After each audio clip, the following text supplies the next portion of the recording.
우리 교회 수몬 고돈 목사가 선교하는 네팔의 수도 카트만두의 이 바스파티 사원 앞에 겐지지강에는 화장터가 있습니다. 대부분 종교가 힌두교인 네팔 사람들은 사람이 죽으면 더러운 육신은 불에 태워야 정결해진다고 믿습니다. 그래서 그곳은 항상 시신 태우는 냄새로 가득한데, 이 네팔 히말라야에서 시작된 겐지지강은 인도까지 이어지는 강입니다. 카트만두의 이 바슈파티 사원에는 시바신이 산다고 믿기 때문에 겐지지강에 화장한 시신의 제가 뿌려지는 것은 네팔 사람이나 혹은 인도 사람들에게 특별한 의미가 된다고 하지요. 또한 그곳은 늘 재물을 가져와 잡는 그런 곳이기도 합니다. 그래서 강의 상류임에도 불구하고 늘 깨끗할 수가 없는데 화장한 시신이 뿌려지고 끊임없이 짐승을 죽이는 곳이기 때문입니다. 구약 성서에서 재물을 죽이는 것은 죄를 씻기 위해서이지만 이곳은 소원을 비는 의미라고 합니다. 지금 이 시간에도 그곳엔 쉼없이 짐승들이 도축되고 있습니다. 제물로 드려진 짐승을 잡는 것은 구약의 제사법과 비슷한데, 구약의 제사법에서 제물을 가져온 사람은 제물의 머리에 자기 손을 얹어야 속죄가 이루어집니다. 그런 행위를 통해서 자기 죄가 제물에게 전가된다라고 하는 뜻입니다. 제물인 짐승을 잡는 것은 정해진 규례가 있는데, 먼저 제사장들은 짐승을 죽여 피를 받아 제단 둘레에 뿌리게 되고요, 가죽을 벗기고 고기를 점여 놓고 내장과 다리를 물에 씻어 제단 위에 놓고 불태웁니다. 그런 과정은 언제나 동일한데, 죄를 속죄하러 사람들은 계속 짐승을 갖고 오기 때문에 제단은 언제나 끌려온 짐승들로 가득하게 됩니다. 동물들이 자기 순서를 기다리는데 곧 자기들이 죽는 것을 알 수밖에 없지요. 그래서 자기 순서가 다가오는 것을 감지한 짐승들은 소리를 지르고 그리고 버티고 몸부림을 칩니다. 따라서 제사가 드려지는 제단은 언제나 짐승들의 땀과 배설물과 피 냄새 그리고 불태워지는 냄새 등으로 가득하게 될 수밖에 없고, 그래서 역겨워서 견딜 수가 없는 곳이 됩니다. 성경은 예배하는 성도들을 산 제물이라고 말합니다. 그러므로 형제들아, 내가 하나님의 모든 자비하심으로 너희를 권하노니 너희 몸을 하나님이 기뻐하시는 거룩한 산 제물로 드려라. 이는 너희가 드릴 영적 예배니라.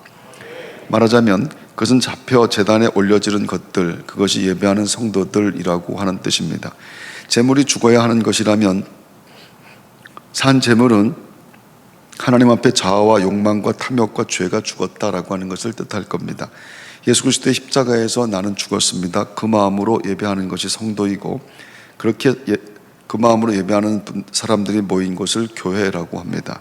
즉 교회는 제물들이 모인 곳, 제물로 드려진 사람들이 모인 곳이라고 할 수가 있을 겁니다.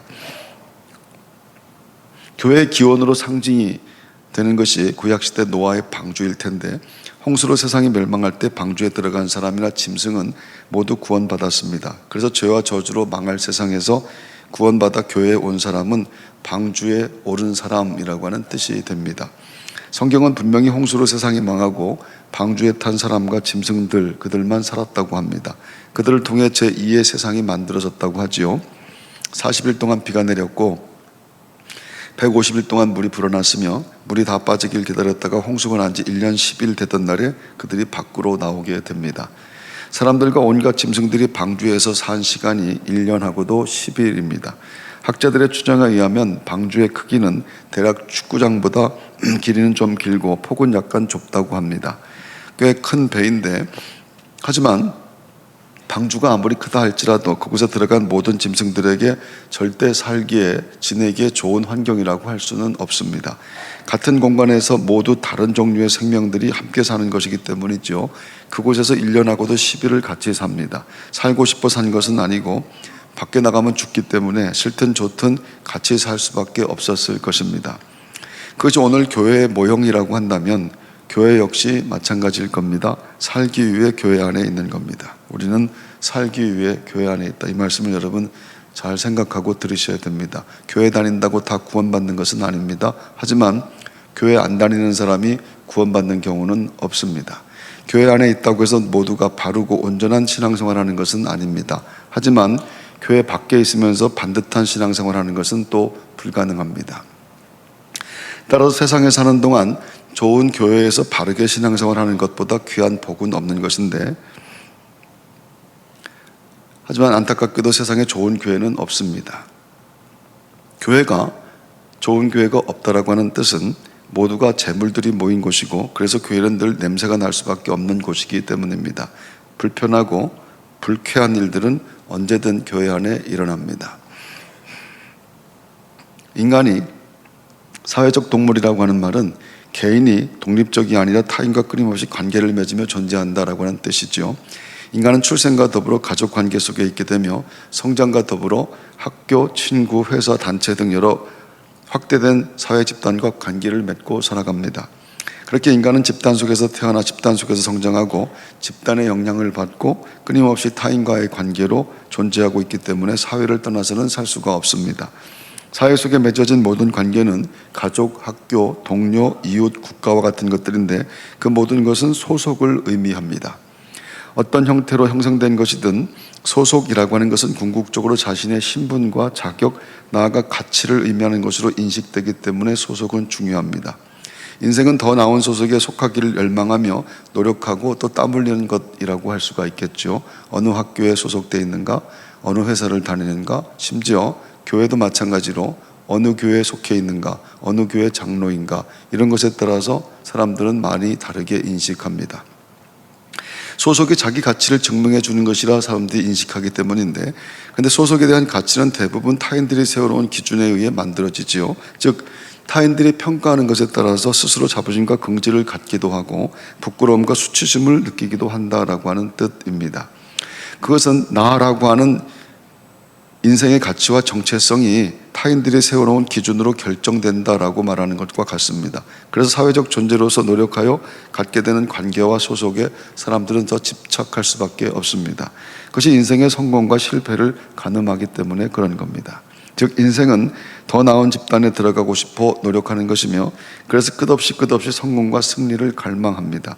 그리고 그 모든 노력과 애씀, 그런 것들로 이루어진 성공과 승리를 통해서 타인들이 부러워하는 시선을 즐기려고 하는 것, 그것만큼 보람 있는 것도 없다라고 하는 것이죠. 성공해서 사람들이 부러워하는 시선을 즐기고 싶다. 높은 곳에 올라가서 사람들이 부러워하는 시선을 즐기고 싶다. 세상의 모든 공동체는 그런 가치를 기준으로 만들어진다고 할 수 있는데, 그런데 유일하게 세상의 모든 공동체 가운데 그렇지 않은 공동체가 하나 있는 것, 그게 교회입니다. 교회가 성경이 말하는 교회가 분명하다면 교회는 세상에 그 기준이 적용되지 않는 유일한 곳입니다. 교회는 모인 목적이 다르기 때문일 겁니다. 출신과 소유와 배경, 그리고 지식과 힘과 수준 같은 것을 기준으로 분류되어 모인 곳이 아닙니다. 사회에서는 전혀 어울리지 않는 다른 수준과 차원의 삶이라 인식되는 사람들이 섞여 모인 곳, 그것을 교회라고 말하는데, 교회는 서로 맞지 않는 불편한 동거일 수밖에 없다라고 하는 뜻입니다. 서로 맞지 않는 사람들이 다 모였기 때문에 말입니다. 그럼에도 2000년 동안 교회가 존재하는 것은 이상하고 또 신기하지 않을 수가 없습니다. 어떻게 어울릴 수 없는 사람들이 서로에게 익숙하지 않은, 때때로 역한 냄새를 참고 견뎌낼 수가 있을까? 사람들의 본질 자체가 이기적 존재인데 어떻게 불편한 동거를 이기적인 존재인 인간이 평생 하며 살 수 있는 것인가? 우리는 서로 참 많이 다른데, 다름에도 불구하고 다른 사람들과 함께 사는 것은 정말 어려운 일인데, 그럼에도 불구하고 계속해서 이렇게 모이는 것은 도대체 왜 그런 것인가? 성경에 귀머거리 독사라고 하는 것이 나오는데, 아기는 모태에서부터 멀어졌으며 나면서부터 곁길로 나아가 거짓을 말하는도다. 그들의 독은 뱀의 독 같으며 그들은 귀를 막은 귀머거리 독사 같으니. 귀는 안 들리는데 말은 계속해서 하는 겁니다. 예수님이 사람에게서 나오는 그것이 사람을 더럽게 하느니라 하는 말씀처럼 우리 속에 있는 것은 온갖 악한 것들 뿐이라 입만 벌리면 악이 쏟아져 나옵니다. 그것은 뱀의 독처럼 악한 것인데 바리새인들이 늘 그랬고, 예수님께서 바리새인들에게 그 말씀을 하는 겁니다. 너희가 눈이 있어도 보지 못하며 귀가 있어도 듣지 못하느냐, 또 기억하지 못하느냐. 독을 뱉지 않을 수 있는 방법은 말씀을 듣는 것인데 그들이 말씀을 안 듣고 계속해서 말만 하는 겁니다. 말씀 듣는 것을 좋아하지 않고 말씀을 들어도 이해하지는 못하고 말씀을 안 들으려고 하면서 자꾸 말만 하는 것. 그래서 독만 쏟아낸다. 너희들은 독만 쏟아낸다. 주님이 그렇게 말씀합니다. 말씀이 우리 안에 들어와서 생겨난 지식을 믿음이라고 하는데, 하나님이 말씀으로 보고 듣고 깨닫게 하셔서 지식과 암을 만들어내시는데 그것이 우리를 살려내는 것입니다. 말씀은 병들고 가난하고 또 망하고 안 된다는 생각을 치유하고 회복시키며 흥하는 믿음, 지식으로 바꿔냅니다. 즉 말씀이 들어오면 생각과 태도와 자세와 인생이 달라진다는 것이죠. 그래서 하나님 앞에 나와 들어야 됩니다. 듣지 않고 말만 많이 하면 귀머거리 독사가 될 수가 있다고 하는 것. 그러면 모두가 아프고, 말씀을 안 듣고 말만 하면 모두가 아프고, 잘못하면 모두가 죽을 수 있습니다. 성경에는 창조 때부터 유독 뱀의 이야기가 많이 나오죠. 인류 최초의 사람인 아담과 하와를 유혹한 것이 뱀입니다. 동산 중앙에 있는 열매를 먹으면 하나님처럼 되리라. 아담과 하와는 그 유혹을 극복하지 못했지요. 뱀이 이겼고 에덴에서 그들은 쫓겨납니다. 애굽을 탈출한 또한 이스라엘이 광야 생활을 할 때 나온 뱀은 정말 무서운 뱀이었습니다. 가나안 가는 길에 백성들이 이렇게 원망을 합니다. 어찌하여 우리를 애굽에서 인도하여 이 광야에서 죽게 하는가? 이곳에는 먹을 것도 없고 물도 없도다. 우리 마음이 이 하찮은 음식을 싫어하노라. 그때 그렇게 원망하고 불평할 때 불뱀이 나와 사람들을 닥치는 대로 물었고 물린 사람들은 다 죽었다고 합니다. 모세는 하나님의 말씀에 따라서 놋뱀을 만들어 장대 위에 달아 그것을 바라보라고 했지요. 민수기 21장 9절 모세가 놋뱀을 만들어 장대 위에 다니 뱀에게 물린 자가 놋뱀을 쳐다본 즉 모두 살더라. 즉 장대 위에 놋뱀을 보는 것에 살고 죽는 것이 결정되었다라고 말합니다. 예수님도 유대인들에게 뱀이라고 말씀합니다. 그들이 듣지 않고 자꾸 악한 말만 쏟아내기 때문에 너희들은 뱀이다. 너희는 너희 아비 마귀에게서 났으니 너희 아비의 욕심대로 너희도 행하고자 하느니라. 바리새인들은 자기 행위를 근거로 타인을 평가하고 차별하는 것을 종교라고 구원의 길이라고 가르치는 사람들입니다. 예수님이 귀신 들려 눈 멀고 말 못하는 사람을 고쳐주었을 때 바리새인들은 귀신의 왕이라고 했고, 그때 예수님이 바리새인들에게 하신 말씀, 너희는 뱀이다. 독사의 자식들아, 너희는 악하니 어떻게 선한 말을 할 수 있느냐? 이는 마음에 가득한 것을 입으로 말함이라. 마귀의 자식과 독사의 자식이 같은 뜻으로 쓰였는데, 이를테면 죄를 지은 모든 인간은 죄라고 하는 불뱀에 물려 죽을 그런 존재들이었다라고 하는 뜻입니다. 불뱀에 물려 죽게 된 이스라엘이 놋뱀을 바라보면 사는 것처럼 죄를 지어 멸망하고 죽게 된 인간이 살 수 있는 방법은 죄로 죽을 세상의 인간이 되어 하늘에서 내려오신 예수님을 믿는 것밖에 없습니다. 하나님이 십자가에 달려 죽으셨는데 그분을 바라보면 살 수 있다라고 하는 것이 성경의 말씀입니다. 다른 방법은 없습니다. 그것만이 살 길입니다. 아멘 하십시오. 이스라엘이 광야에서 불뱀에 물려 다 죽게 되었을 때 놋뱀을 보면 살 수 있었다라고 하는 것은 죄 지은 인간이 예수 그리스도의 십자가를 믿으면 다시 산다라고 하는 것을 상징하는 말씀입니다. 다른 방법은 없습니다.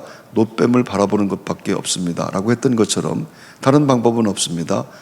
내 대신 십자가에 달리신 그분을 바라보는 것 외에는 살 수 있는 방법이 없다. 성경은 아주 분명하게 그것을 말씀합니다. 즉 인간은 모두 죄로 저주받은 존재인데 하나님이신 예수님이 인간의 몸을 입고 오셔서 십자가에서 대신 죽으셨습니다. 예수 그리스도가 인간이 받을 저주를 대신 받으신 것이죠. 예수의 이름으로 인간은 저주에서 해방되게 됩니다.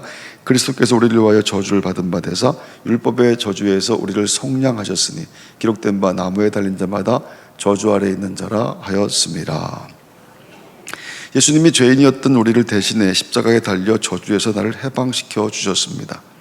불뱀에 물려 죽던 이스라엘이 놋뱀을 보면 살았던 것처럼 나 대신 저주를 받으신 예수님을 믿으면 삽니다. 오늘도 우리는 그 믿음 가지고 하나님 앞에 예배합니다. 감히 하나님 앞에 나올 수 없는 죄인이지만 예수 십자가의 공로에 의지하여 오늘 아침도 우리는 하나님을 예배합니다. 할렐루야. 인간은 원래 죄를 지어 하나님에게서 떨어진 존재인데 성경은 죄로 에덴 동산으로부터 추방됐다라고 합니다. 그렇게 인간이 죄를 지어 낙원에서 쫓겨났을 때 하나님은 여자를 대표하는 하와에게 임신하는 고통, 수고하고 자식을 낳는다 이렇게 말씀합니다. 남자를 대표하는 아담에게는 얼굴에 땀을 흘려 먹을 수 있지만 아무리 수고하고 땀 흘려 무엇을 이루어도 다 네가 이룬 것은 다 소용없는 것이라 라고 말씀합니다. 땅이 내게 가시덤불과 엉겅퀴를 낼 것이라. 아무리 노력하고 애쓰고 또 아무리 노력하고 애써서 이룩하고 구축한 것이라 할지라도 다 쓸데없는 것이고 불태워질 것, 다 쓰레기 같은 것이라. 사람이 만들어내는 모든 것들은 다 마찬가지라. 이 하나님의 말씀입니다. 그 모든 것의 시작이었던 뱀에게는 너는 저주를 받아 배로 다니고 살아있는 동안 흙을 먹을지니라 이렇게 말합니다. 뱀은 흙을 먹지 않습니다. 근데 성경은 흙을 먹는다고 말씀하는데 흙은 사람을 뜻합니다. 아담이란 말이 원래 흙이란 말이기 때문에 그렇습니다. 따라서 뱀이 흙을 먹는다라고 하는 말씀은 뱀으로 은유되는 사탄이 흙인 인간을 유혹으로 무너뜨린다라고 하는 것, 인간은 세상에 사는 동안 끝없이 뱀, 사탄의 유혹을 받을 수밖에 없는 존재다라고 하는 뜻입니다. 그렇게 인간은 하나님으로부터 떨어져 저주받아 죽게 되었는데 모두가 한 사람 예외 없이 모든 사람이 다 마찬가지입니다. 그렇다면 그렇게 흙일 수밖에 없는 사람들이 모인 교회도 마찬가지라는 것이죠. 세상의 것을 의지하여 살 수밖에 없는 사람들이 모인 교회는 절대 좋은 것이 될 수가 없습니다. 제물로 드려지는 사람들은 방주와 그리고 구약의 제사처럼 땀 냄새, 피 냄새, 배설물 냄새로 진동할 수밖에 없다라고 하는 것이죠. 죄인들이 모인 곳이기 때문에 그렇습니다. 아직 천국에 도달하지 못한 사람들, 나는 그리스도와 함께 십자가에 못 박혔다, 나는 죽었다라고 말하지만 자꾸 죽었다가 다시 살아나는 사람들, 교회는 얼마든지 있습니다. 또한 교회에는 죽어도 죽지 못하는 사람들이 얼마든지 있죠. 자기를 드러내고 싶은 사람, 군림하고 싶은 사람, 그 높아지고 싶은 사람. 그래서 교회는 언제나 시끄럽고 교회는 언제나 냄새가 나는 곳입니다. 근데 그렇게 재물들이 모여 냄새나는 곳이 될 수밖에 없는 교회에서 우리는 어떻게 이렇게 118년 동안을 견딜 수 있는 것인가?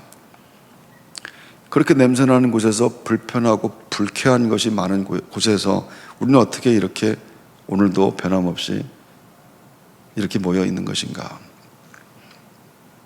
여러분들은 그 불편한 교회에 어떻게 이렇게 오랫동안 다니는 겁니까?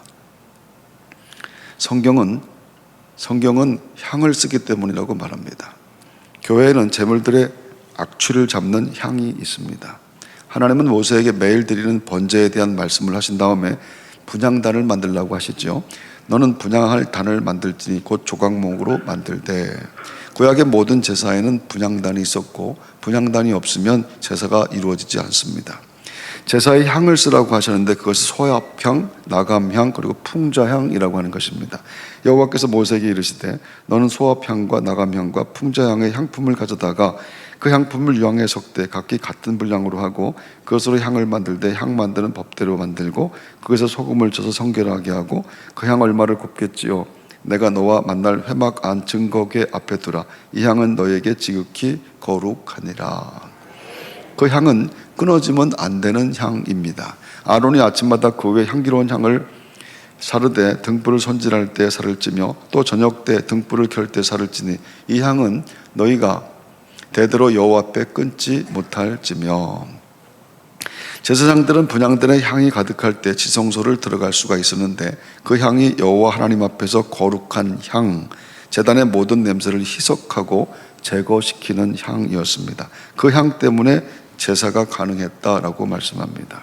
요한은 환상 속에서 하나님께 올라가는 향을 보았습니다. 또 다른 천사가 와서 제단 곁에 서서 금향로를 가지고 많은 향을 받았으니, 천사가 향을 받아서 하나님 앞으로 올리는데 그것이 성도들의 기도였다라고 말합니다. 이는 모든 성도의 기도와 합하여 보좌 앞 금제단에 드리고자 합니다. 향연이 성도의 기도와 함께 천사의 손으로부터 하나님 앞으로 올라가는지라. 크게 아멘 하십시오. 성도들의 기도가 하나님께 올라가는 향이라고 말씀합니다. 교회에 향이 있으면 냄새가 잡힙니다.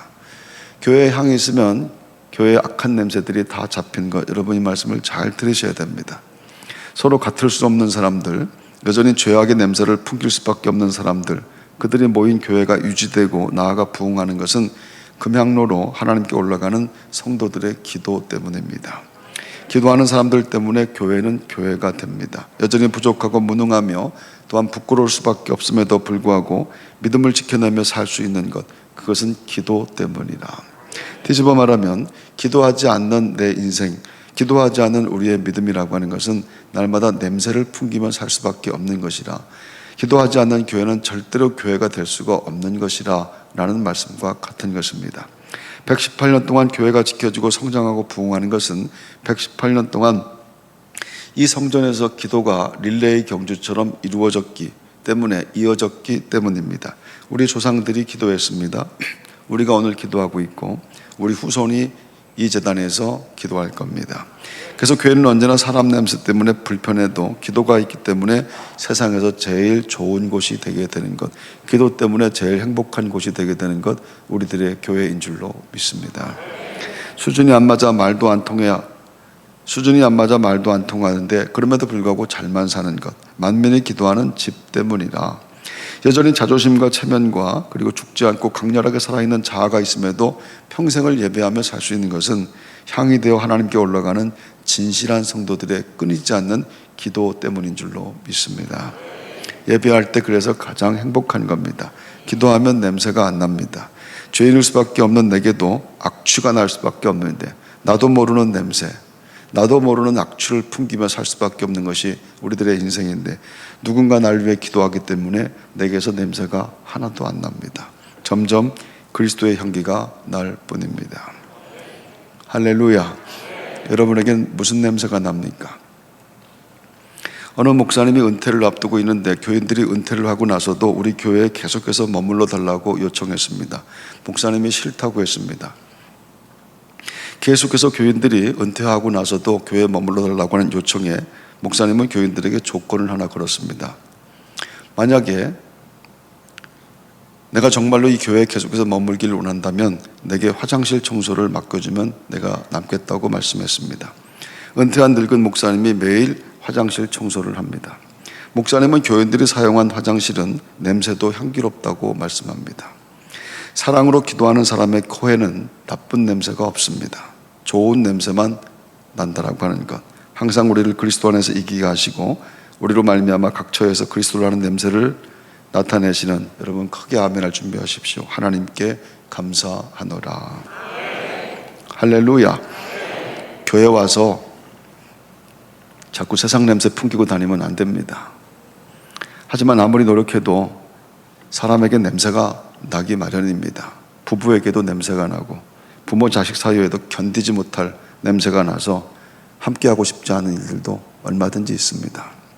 진실하고 겸손하게 기도하는 사람에게는 그리스도를 아는 향기가 나타나기 시작하는데, 그것이 모든 악한 냄새를 잡아버리는 것, 그것을 여러분들은 꼭 기억해서 여러분들이 기도함으로 말미암아 여러분과 함께 사는, 여러분이 소속된 모든 곳에서 정말로 살맛나게 만드는, 기쁘게 만드는 삶을 감당해야 될 줄로 믿습니다. 성경은 성도들에게 너희 지체를 의의 무기로 하나님께 드리라 이렇게 말씀합니다. 성도는 믿음으로 의인된 사람들이죠. 자기의 노력 없이 하나님에 의해서 하나님을 우리를 대신해서 십자가에 달리시기 때문에 그 하나님에 의하여 의롭게 인정을 받았다 이렇게 말하는 겁니다. 그래서 한자 의라고 하는 한자는 나아와 양의 합성 글자입니다. 그것을 의라고 하는데, 나를 양으로 덮는 것, 내가 양의 가죽 옷으로 덮여졌다라고 하는 뜻입니다. 그렇게 예수로 덮여진 사람들이 예수의 이름으로 기도할 때 예수의 향기가 그곳에서 넘쳐나게 됩니다. 그래서 예수 믿는 사람들이 가는 곳에 악취가 사라지게 되는 것이죠. 기도하는 우리에게 좋은 냄새가 납니다. 오늘 기도하는 우리에게 얼마나 아름다운, 얼마나 향기로운 냄새가 나는지 모르는데, 여러분은 오늘도 예배하고 나아가 여러분이 있는 곳에서 그리스도의 향기를 품어내는 사람들, 그리스도로부터 보내어진 선물과 같은 아름다운 향기가 다 되시기를 주의 이름으로 축원합니다.